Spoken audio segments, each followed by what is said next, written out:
सबसे पहले देवादिदेव महादेव गुरु के चरण में कोटि कोटि प्रणाम बा। हमार प्रणाम के स्वीकार करी। माँ भगवती गौरी गणेश के चरण में कोटि कोटि प्रणाम करतनी। हमार प्रणाम के स्वीकार करी। हमार प्रणाम के स्वीकार करी। धरती पर बैठल धरती माता के चरण में कोटि कोटि प्रणाम करतनी। हमार प्रणाम के स्वीकार करी। हमार प्रणाम के स्वीकार करी। साहब हरेंद्र नंदन नीलम दीदी के चरण में कोटि कोटि प्रणाम करतनी। हमार प्रणाम के स्वीकार करी। हमार प्रणाम के स्वीकार करी।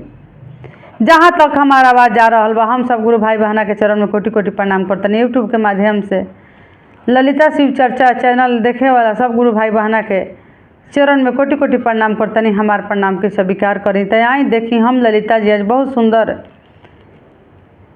एगो शिव चर्चा कथा लेके आयल बनी रोरा सभे के बीच में। एगो विधवा के लइका के नागिन के बच्चा डस ले बा, लेकिन लास्ट में नागिन ओकरा जान के रक्षा कैले बड़ी। कैसे ओकर अंत तक साथ देले बड़ी नागिन एक मनुष्य के जीवन बन के। आइए चर्चा कथा से समझे के प्रयास करब। अच्छा लगी तो चैनल के सब्सक्राइब करब, वीडियो के लाइक शेयर कमेंट कैल मत भूलब। कमेंट में जरूर लिख के डालब हर हर महादेव। देखिए गुरु बहना, एक समय के बात है, एगो गांव में एगो विधवा औरत रहत रही। उनकरा कोई ना रहे। विधवा औरत रही, एगो उनकर लड़का रहे। लड़का के सिवाय उनकरा कोई ना रहे। कथा अंत तक सुनब। कथा सुन के कलेजा फाट जाई। एगो नागिन में दर्द कतना होखला, एगो नाग के बच्चा कठोर कतना होखेला। माई त माई होली, भले पुत कपुत हो जाए पर माता त माता ही होखेली। देखिए गुरु बहना, एगो गांव में विधवा औरत रहत रही। उनकर एगो लड़का रहन। एगो उनकर लड़का रहन। बेचारी बड़ी गरीबी स्थिति से गुजरत रही। ये गुरु बहना घर घर में जात रही, बर्तन धोवत रही, काम करत रही, झाड़ू बर्तन करत रही। दूगो रोटी उनकरा खाए के मिलत रहे। एक दिन के बाद आके उनकरा घर में जलावन ना रहे, अन्न धन धई रहे, आटा चावल सब कुछ रहे, लेकिन उनकरा घर में खाना बनावे के लकड़ी ना रहे। लकड़ी काटे खातिर अपना लड़का के साथे जंगल के ओर चल गई बड़ी। जंगल से जाके लकड़ी काटे लगली। वो विधवा औरत जंगल में जाके लकड़ी काटे लगली। कुछ दूर गईली, लड़का कुछ अलग हट गुलन, बिछड़ गुलन। आज जब तक से वो अपन बेचारी लकड़ी काटत तड़ी, जनली कि कुछ बीनत होइहन, खेलत होइहन। और लकड़ी चुनत रही। लकड़ी चुनल हो गई। आवत तड़ी देखत तड़ी तो उनकरा लड़का के सांप डंस लेले रहे। नाग के बच्चा उनकरा के डंस लेले रहे, काट लेले रहे। वो लड़का ओइजे खत्म हो गए रहे। गिर के लड़का पड़ा रहे। जब विधवा औरत अली जलावन लेके, लड़का पर नजर पड़ल, चिल्लात आवत तड़ी कि केने बा, आवाज़ नइखे आवत। लेकिन जैसे देखत तड़ी कि गिरल बा, एकरा के नाग डंस लेले बा, सांप काट लेले बा। ओजे जलावन पटक दे बड़ी। पटक के अछोधार होके लगली रोवे। ये गुरु बहना खूब रोवे लगली, बहुत रोवे लगली। रोवत रोवत वो विधवा औरत ताकत तड़ी ते एगो महादेव के मंदिर लौकल। उनकरा एगो महादेव के मंदिर जब लौकल, वही मंदिर में लेके अपन गोदी में अपना बालक के लेके मंदिर में जाके, शिवाला में जाके बच्चा के ध देले बड़ी कि हे महादेव, हम रौरा शरण में लेके आ गइल बानी, रौरा चरण में पटक देले बानी। इनकरा के कैसे नाक डंस लेलस, दुखियारा हम पहले से बानी। बेचारी विधवा औरत कहे लगली कि दुखिया के साथे कितना बड़ा दुख देनी है महादेव, अब केकरा सहारे हम जियब। अगर लड़का के ना ठीक करब तो हमार जान हत्या कर दी। आज हमू एजे मुड़ी पटक पटक के मर जी, मुड़ी पटक पटक के मर जी। लगली रोवे छछने विधवा औरत। तब तक से गुरु बहना वही एगो साधु महात्मा दर्शन देनी। कहतनी साधु महात्मा कि काहे इतना अछोधार होके बिछो होके रो तड़ू, कौन ऐसन कारण बा, कौन ऐसन दुख विपत तहरा पर पड़ल बा। कह तड़ी कि ए बाबा, पहले से ही दिन अदिन रहे कि बिना पति के जीवित रही, एगो बालक पर एगो बेटा लेके हम सती बन के ए धरती पर रही, कमात रही, खात रही, बच्चा के खियावत रही। जलावन घर में ना रहे, लकड़ी चुने गई रही जंगल में, वही जंगल में बेटा के सांप डस ले बा। अब यह दुनिया में जब बेटा ना रही तो हम रह के का करब। हमू यही महादेव गुरु के शरण में मुड़ी पटक के जान दे दे। कहनी उ साधु बाबा कि अच्छा तू धीरज धर, जाता नहीं हम जंगल में। ओह जंगल में गोनी साधु महात्मा आ जाके वहजे से ओह नाग के बच्चा के प्राण खींच के लेके चल नहीं। प्राण खींच के लेके आके और लड़का के शरीर में डाल देनी कि जब ये लड़का ना जीवित होई तो एकर माई एजे मुड़ी पटक के मर जाई।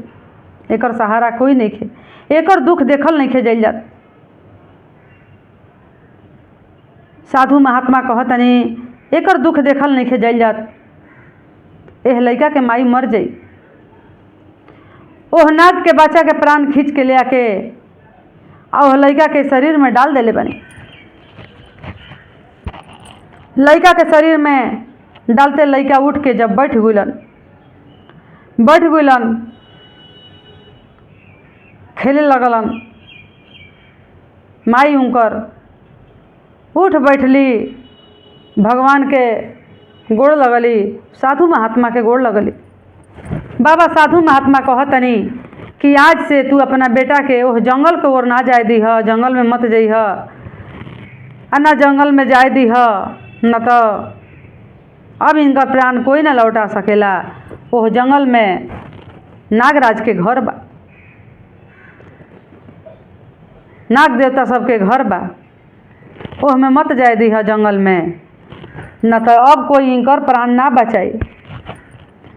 कहली कि अच्छा ठीक बा बाबा, लेके अपना घरे चल गोली। हे गुरु बहना लेके अपना घरे जब चल गोली, अपना लड़का जो खुशी खुशी जीवन काटे लगली, हंसी खुशी से रहे लगली, खूब खेलावस, खूब रिझावस। अपन जो रहे वो माई बेटा खा के जियत रहे लो। जब तक से जे नाग कटले रहन, नाग के बच्चा, उनकर माई पहुँच गई वही जंगल में, तो देखो तरी कि वही जे बच्चा मरल बा, नाग के नागिन के बच्चा वही जे मरल पड़ल बा। अब नागिन ले लेके गोदी में खूब रोवे लागल। नागिन कह तरी कि कौन ऐसन जिया जंत, कौन ऐसन मनुष्य आके हमारा बच्चा के मार दिलस।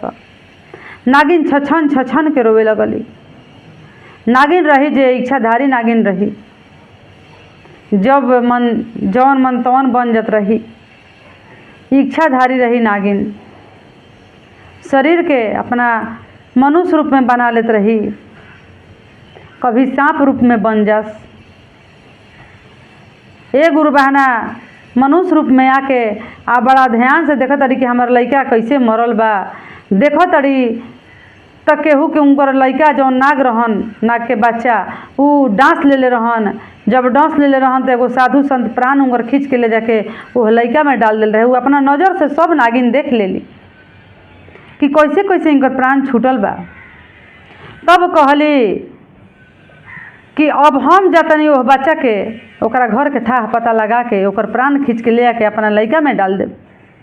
ये गुरु बहना निकल गई बड़ी, बहुत बेअगर में, बहुत दुख में नागिन निकल गई बड़ी कि हमारा बच्चा के प्राण खींच के आ कैसे वो बच्चा में उस साधु महात्मा डाल दे बन। वो बच्चा के प्राण ले आके हम अपना बच्चा में डाल दी।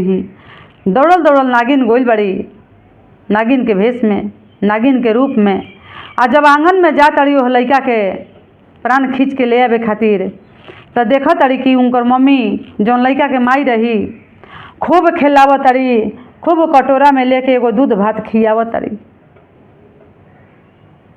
खूब खिलावतरी खूब सिखावतरी कि ये बाबू ओह जंगल में मत जइह, तहरा सिवाय हमारा कोई नहीं के संसार में, यह दुनिया में कोई नहीं के, तू ही बड़ा हमार दुनिया, तू ही हमार संसार बड़ा। इहे कह कह के आ खियावत रही खिलावत रही, इहे कह कह के खिलावत रही या खियावत रही। दूध भात कटोरी में लेके आ खियावत रही। तब तक से नागिन टक लगैले बड़ी कि कब इनकर प्राणमा हम खींच ली।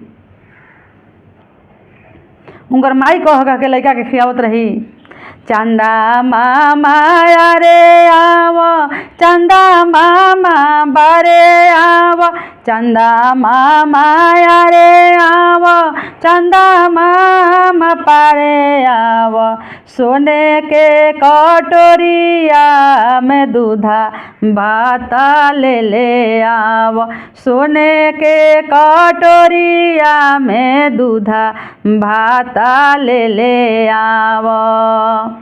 कह कह के अपना बेटा के खियावत रही।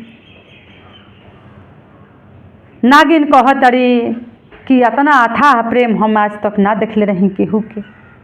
ये अपना बच्चा से ये औरत अथाह प्रेम करत या कहत या ये औरत कि ये धरती पर दुनिया में बबुआ तहरा सिवाय हमारा केहू नहीं के, ये संसार में हमारा केहू नहीं के, तू ही दुनिया बड़ा, तू ही संसार बड़ा, तू ही हमार चांद बड़ा, तू ही हमार सूरज बड़ा। ये औरत घुट घुट के मर जाइए है बालक बिना, है बच्चा बिना।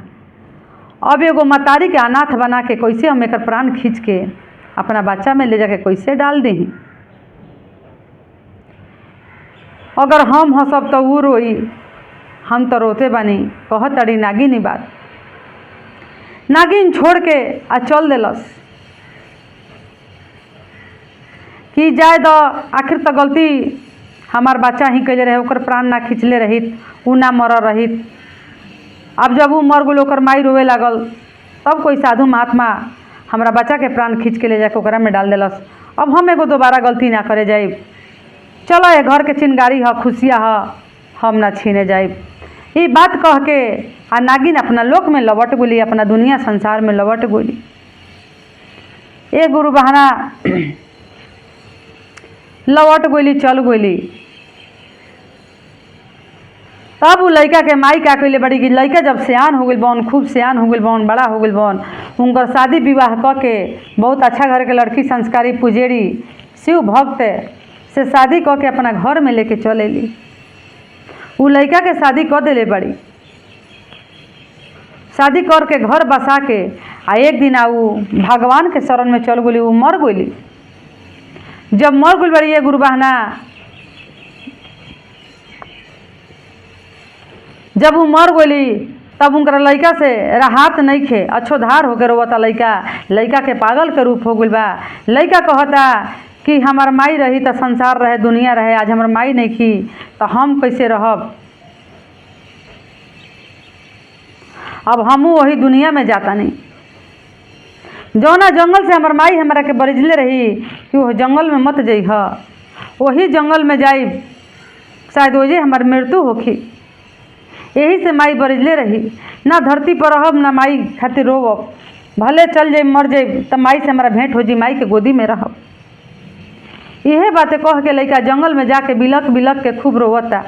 माई खातिर बिलक बिलक के खूब लड़का रोवता, अच्छोधार होकर रोवता। जब तक से गुरु बहाना नागिन के जब कान तक आवाज़ गोल बा कि उ बालक रोवता, नागिन दौड़ल दौड़ल आइल बड़ी। काहे कि उनका बच्चा के जौन प्राण रहे, नागिन के बच्चा के जौन प्राण रहे वो लड़का के शरीर में रहे। अब वो नागिन से बर्दाश्त ना भइल, नागिन दौड़ल दौड़ल अइली। नागिन अपन मनुष्य रूप ध के पूछत तड़ी कि ये बाबू तहरा का भइल, तू काहे रोवतड़, केकरा खातिर रोवतड़। लड़का अपन सब कहानी बतैलस कि हमार माई रही, यही जंगल से माना कैले रही, आज हमार माई यह दुनिया में नहीं खी, बहुत लाड़ प्यार से हमरा के पोसत रही। माई विधवा रही, पिताजी ना रहन, हमरे पर माई जर मर गईली, आ माई हमारे दुनिया छोड़ के चल गईली। अब हम माई बिना ना रहब। हमू भगवान से गुहार करतनी, कोई नाग नागिन साफ बिछी हमारा के डस लेवो, हम माई के लगे अपना चल जाई, हम माई के बिना कैसे रहब। नागिन कहतड़ी मनुष्य रूप में, ए बेटा तू पागल ना होख, एक दिन धरती छोड़ के सबके जाए के बा। जे जे आइल बा वो एक दिन चल जाए, जैसे जैसे समय पूरा होखला वैसे वैसे चल जाला। ये बाबू तू रोआ मत, तू रोआ मत बाबू। बहुत समझैली नागिन, बहुत सिखैली, बहुत समझैली, माया के जाल बहुत फैलैली। कहले बड़ी कि ये बेटा चलो आज से तहार हम माई रहब, तू अपना घरे लेके चल हमरा के। अपना घरे उ लइका लिया के नागिन के गोइल बड़न। जब नागिन के लिया के गोइल बड़न, नागिन खियावे लगली, बनावे लगली, सब कुछ कैली। कुछ दिन लइका के रहत हो गइल बा। धीरे धीरे मन में धीरज बना गइल बा अपना माई खातिर। गांव घर के लोग कहे लागल कि जब से ही एगो औरत के ने कहाँ से आइल भी, एकर माई मर गइल।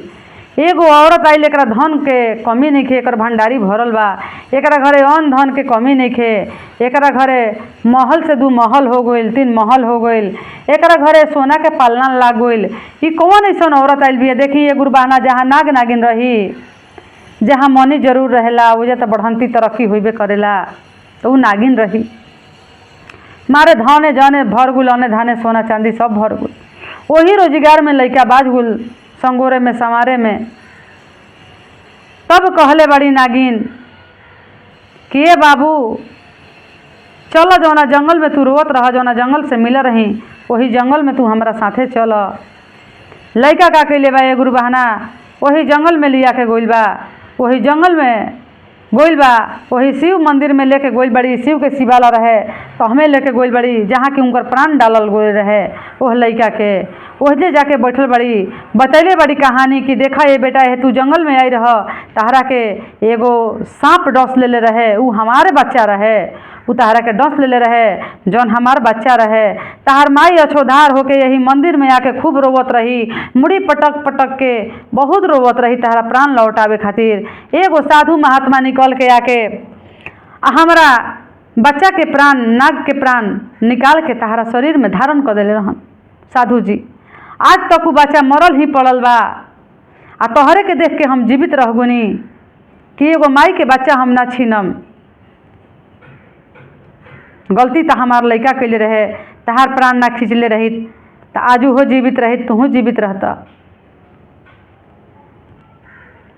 तो तोहरे के देख के हम सबूर कर लेनी, तहरा माई के तहार प्रेम देख के हम तहार प्राण खींच के ना लेके अनी, तहरा घरे गोई रही, तहरा जीवन के रक्षा कैनी। आज तहरा दुख सुख में साथ देनी कि तहार माई छोड़ के चल गई, तहरा साथे कुछ दिन जीवन गुजार देनी। अब हमरा के हमारा नागलोक में जाए दो, हमारा नागलोक में इंतजार हमार होत होइए बाबू। तू अपन दुनिया देख, तहार शादी विवाह हो गइल बा, तू अपन घर बसाव, अपन संसार बसाव। ए बेटा, एक दिन धरती पर जे आइल बा वो धरती छोड़ के जरूर जाई। एगो तहार माइए नहीं गोइल, सभे कोई जाए खातिर आइल बा, एक दिन आइल बा तो एक दिन जइबे करी। कोई जल्दी जाला, कोई लेट जाला, लेकिन जाला सभे कोई। मन में धीरज धरा।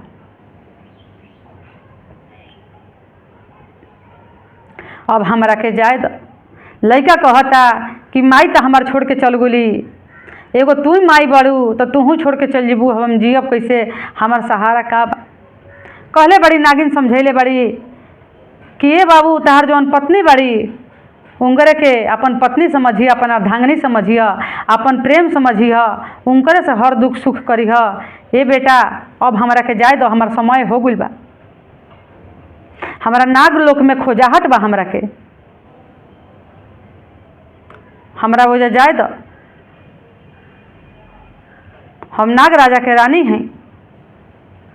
लइका कहले बड़न कि ठीक बा माई, जब जब खोजब तब तब तू हमारा दुख सुख में आ जाइह। कहले बड़ी नागिन कि बेटा, यही जंगल में आके तू हमारा के पुकार करीह, जब हमारा आवश्यकता पड़ी, जब हमारा जरूरत पड़ी, तब तब तू खोज सकत रह, तब हम तारा साथ देहब, तार छाँव बन के हमेशा तारा साथ ही बानी। माई के धर्म निभाइब, जब तारा हमारा जरूरत पड़ी तब तू यही जंगल में आके हमारा के पुकार करीह, तारा सामने हम प्रगट आ जाइब। इतने कह के गुरु बहना नागिन अपना लोक में चल गई। लइका अपना घरे चल अलन। तो देखी गुरु जी में कितना शक्ति होखला, महादेव गुरु में बहुत दया होखला। इतने कह के अपना कथा के समाप्त करतनी। ये जे हमार कथा समाप्त बा। हर हर हर महादेव।